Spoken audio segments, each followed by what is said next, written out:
Olá pessoal, estamos falando aqui diretamente da Tempre. Esse vídeo é um vídeo simples que a gente fez apenas para introduzir para vocês como funciona a recuperação, a reestruturação, o aumento de performance de uma empresa. Não necessariamente a empresa tem que estar numa situação extremamente difícil para a gente iniciar esse trabalho, mas a gente também costuma fazer esse trabalho nessas situações mais difíceis. O nosso processo ele tem 7 etapas. O primeiro a gente chama de consertar os furos. O que é consertar os furos? São aquelas coisas bastante evidentes dentro da empresa que saltam aos olhos e que a gente percebe que são que fazem com que a empresa perca dinheiro de uma forma bastante consistente, infelizmente para ela, né? Veja bem, quando a gente fala dessas etapas, não é que existe uma linearidade entre elas. Existe uma diferença de ênfase e essa forma que nós apresentamos é normalmente como ela acontece. Então, logo depois dessa etapa que a gente chama consertando os furos, nós focamos bastante em controle. Dentro daquela ideia, o que você não consegue controlar, você não consegue gerenciar. Então, nós temos um foco muito importante na área financeira e na área de valor adicionado de cada produto ou de cada serviço. Muito bem, depois dessa etapa em que a gente foca nos controles, a próxima etapa diz respeito a prazos e dívida. O que nós vamos fazer? Nós vamos trabalhar todos os prazos que normalmente são mal aproveitados dentro da empresa. Então nós vamos, obviamente, tender a esticar um pouco mais os prazos para pagamento, encurtar os prazos de recebimento e estudar diversas formas em que a gente pode combinar esses dois instrumentos. Ainda dentro dessa etapa também a gente vai focar na negociação de dívidas ou até eventualmente na melhor estrutura de capital para a empresa.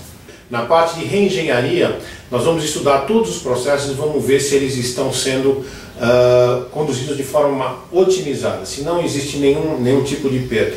Não estamos falando apenas em questões operacionais, estamos falando também na parte de vendas e em todos os processos que fazem parte da empresa como um todo. Veja bem, daqui a pouco a gente vai falar de outros instrumentos, de outros processos que também afetam essa parte de reengenharia. Por isso que a gente diz que uma determinada fase ela não é isolada, ela não é estanque. Ela é feita num determinado contexto, mas também prevendo que ela pode ser alterada ao longo do tempo de acordo com a interação dessas outras fases que nós trabalhamos dentro. A quinta fase é a fase de foco. O que a gente faz no foco? Nós vamos estudar os produtos e serviços e determinar quais aqueles produtos e serviços que não estão adicionando valor à empresa ou que estão custando mais em termos de ser produzidos do que em termos de resultado. Essa é uma etapa bastante dura às vezes porque envolve eliminação de produtos e envolve uma grande disciplina e até um certo risco. Por quê? Porque eventualmente você tem algum produto que apesar de destruir valor do ponto de vista financeiro, ele serve para cross-selling, ou seja, para ajudar a vender outros produtos. Mas, de qualquer forma, é uma etapa que não pode ter sua importância minimizada, porque ela faz uma grande diferença e um produto que não traz valor é um mau negócio. A sexta fase são o que a gente chama de ativos ocultos. O que são os ativos ocultos? São todas aquelas possibilidades dentro da empresa que ainda não foram exploradas devidamente. Pode estar relacionado a alguma habilidade que você tenha, pode estar relacionado ao seu relacionamento que você tem com os clientes, que pode ser alavancado para algum outro tipo de produto ou serviço, não necessariamente seu, mas que você pode licenciar. Ou seja, existe uma grande quantidade de possibilidades que podem ser exploradas, principalmente empresas que já estão há um bom tempo no mercado e que ainda não o fizeram.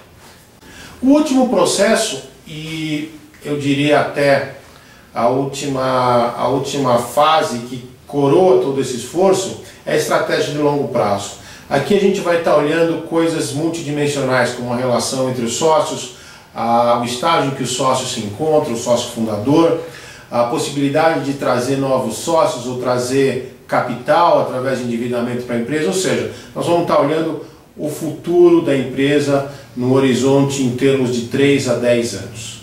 Essas 7 fases que a gente comentou formam todo o processo de atingir o que a gente chama de próximo nível, ou seja, tirar de toda a sua empresa, extrair de toda a sua empresa o potencial que ela pode dar para o mercado, para a sociedade e para o acionista.